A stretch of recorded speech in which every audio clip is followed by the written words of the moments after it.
The introduction of real-time information, or RTI, and auto-enrolment are key fundamental changes, probably some of the biggest that we've seen in a long time. In fact, for real-time information, it's the biggest change or fundamental change to PAYE since 1944.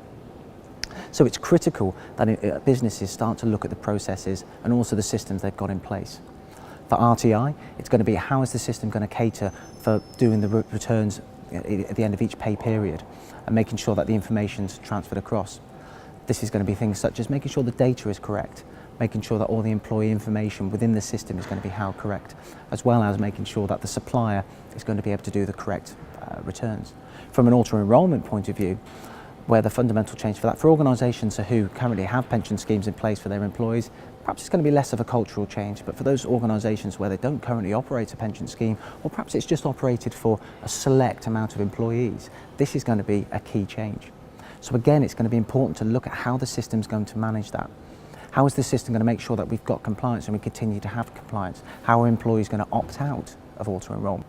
Also making sure that the correct percentages, so the employer and the employee contributions, are made and they're recorded efficiently and effectively. That reports can be run, and also the information for the employees is going to be available to them so they can understand how that's going to impact them.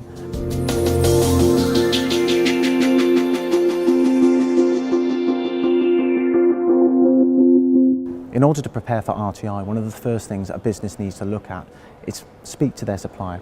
Understand exactly what are they going to do, how's that going to work within the system, when's it going to be live for them. For example, Sage are piloting with HMRC, so we're one of the core pilots, so very much at the leading edge of that. So speak to your supplier and understand, are they working with HMRC? If not, what are they doing to make sure it's going to be compliant?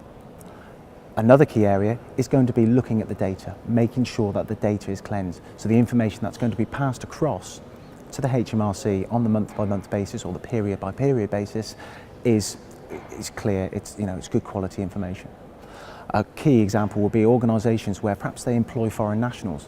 It's going to be making sure that within the system they're capturing national insurance numbers. If they haven't got that they make sure that they've applied for the national insurance number for those employees. Again, this is going to be it's going to be imperative. Also, you need to understand when it's going to start live for yourself. So when are you going to apply for this? When are you going to notify HMRC that you're going to be live?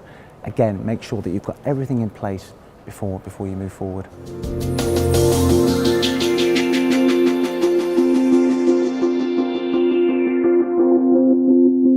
For auto-enrolment, communication with your employees is going to be critical. Firstly, the fact that for those who aren't currently paying into a pension, having some of their salary come out to pay for that pension is going to be quite a change for them. It's going to be quite a cultural change. So it's going to be very much managing that. The way I'd recommend this is to start the communications as early as possible. It could be a drip feed communication, or it could be open door sessions, but just make sure that the employees, their minds are put at ease. Explain to them what auto-enrolment is and how that's going to impact them. What this will do is, prior to it coming out, will help them understand what the change is going to be. Another good step may well be working out what the impact that is going to be to their salary. So again, they've got time to digest this ahead of schedule. For those organisations where perhaps it's not going to impact until 2014, personally, I wouldn't leave it till 2014. Again, I'd be doing those communications possibly 6, maybe even 12 months ahead, just to make sure that the employees are up to speed as much as possible.